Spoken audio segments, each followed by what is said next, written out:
Hello दोस्तों, स्वागत है आपका my pharma tips YouTube channel पर। आज हम इस वीडियो में एस्कोरिल एल सिरप के बारे में पूरी जानकारी लेने वाले हैं। एस्कोरिल एल सिरप का मुख्यतः इस्तेमाल बलगम वाली खांसी में किया जाता है। आइए इस सिरप के बारे में और अधिक विस्तार से जानते हैं।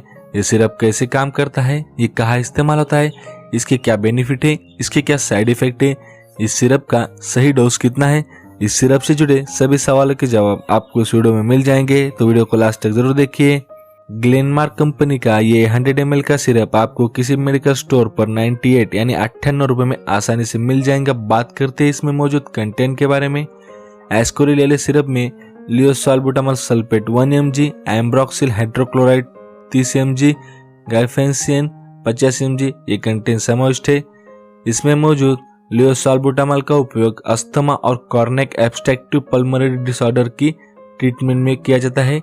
एम्ब्रोक्सिल का इस्तेमाल खांसी के ट्रीटमेंट में किया जाता है और इसमें मौजूद गाइफेंसिन का इस्तेमाल बलगम वाली खांसी में किया जाता है। बात करते हैं इस सिरप के यूजेस के बारे में। इसे किन किन समस्याओं में यूज किया जाता है। इसका इस्तेमाल अस्थमा दमा या फिर अस्थमा दमा के कारण होने वाली खांसी में, सादी खांसी में, बलगम वाली खांसी में, गले में दर्द महसूस होने की समस्या में, श्वसन नलिका में कसाव आने की समस्या में, छाती में कफ जमा होना, इन सभी समस्याओं में इस सिरप का इस्तेमाल किया जाता है।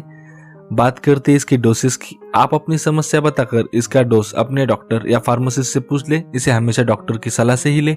वयस्क व्यक्ति यानी एडल्ट ये सिर्फ 5 ml दिन में 2 बार एक निश्चित समय पर ले सकते हैं। बात करते हैं इसके साइड इफेक्ट के बारे में। अगर आपको इस सिरप में मौजूद किसी कंटेंट से एलर्जी है तो आपको बताए गए कुछ साइड इफेक्ट हो सकती है। यदि आपको बताए गए कुछ साइड इफेक्ट महसूस हो तो आप अपने डॉक्टर से तुरंत संपर्क करें। इसके इस्तेमाल से दस्त, अपचन, उल्टी, खुजली, सिर दर्द, पेट दर्द ये कुछ साइड इफेक्ट हो सकते हैं। प्रिकॉशन, इसे यूज करते समय सावधानियां।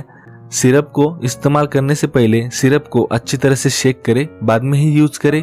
अगर आप पहले से ही कोई अन्य सिरप इस्तेमाल कर रहे हो तो इसकी सूचना अपने डॉक्टर को जरूर दें।